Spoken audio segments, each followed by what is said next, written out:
Hi guys, welcome to the channel. Today I'm taking you on a trip with me to the country I've been dreaming to visit for so long. And I can't believe that we are finally flying to Japan after all these years of planning. I'm so excited. So we booked a flight with Emirates, and during a 10-hour flight we had plenty of time to read, watch movies, listen to the music, podcasts, eat and simply daydream looking out the window.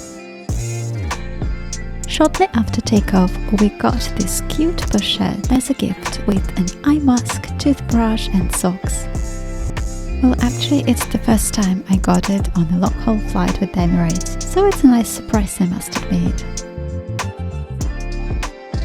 As it was an early flight, we got our breakfast as our first meal, and I hesitated between omelette and noodles and finally went for the latter and was not disappointed. During the flight, we were offered snacks such as fruit bars and chocolates. And about 3 hours prior to landing, the dinner was served.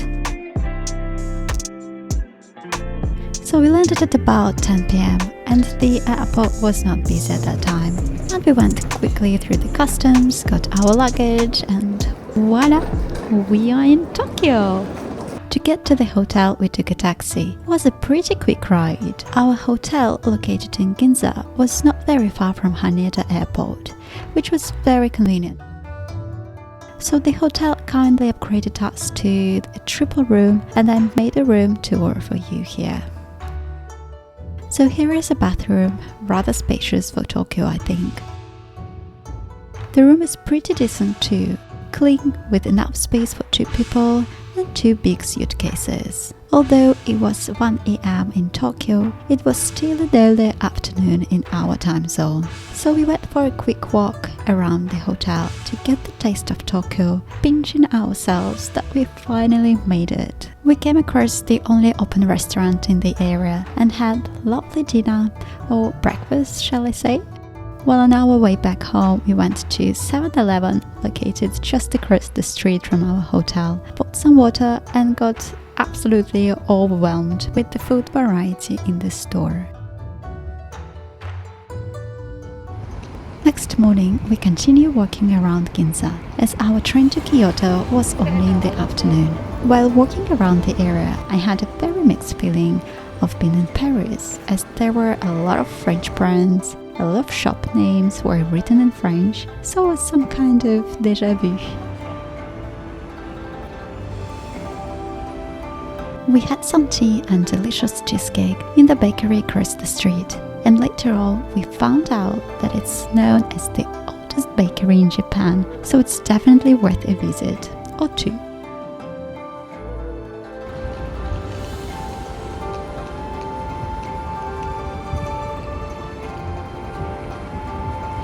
Next, we passed by Shiseido store, and I absolutely loved the digital experience inside the store.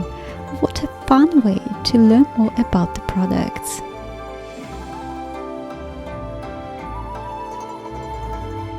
Onitsuka Tiger store was on our way too, and of course I couldn't miss the opportunity to try a couple of stickers.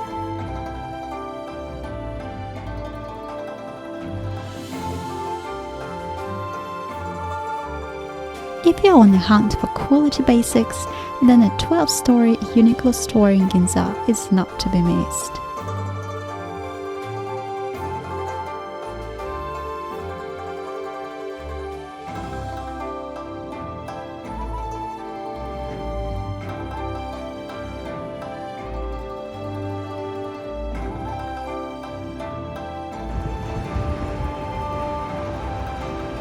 I got quite exhausted after doing some shopping, I must say, so we stopped for a quick tea break at the famous Shiseido Parlour Salon de Café, and it's a very nice place to relax, try some local sweets, and I absolutely loved my chestnut cheesecake.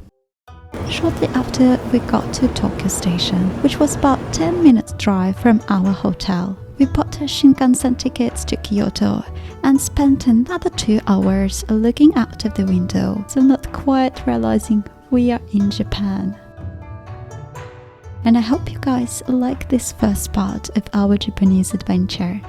Do let me know in the comments if you have any questions or need itinerary advice, and I'm always happy to help. As always, please like, subscribe and share this video with your friends, and it will mean a lot to me. Thanks for watching, and see you in the next one.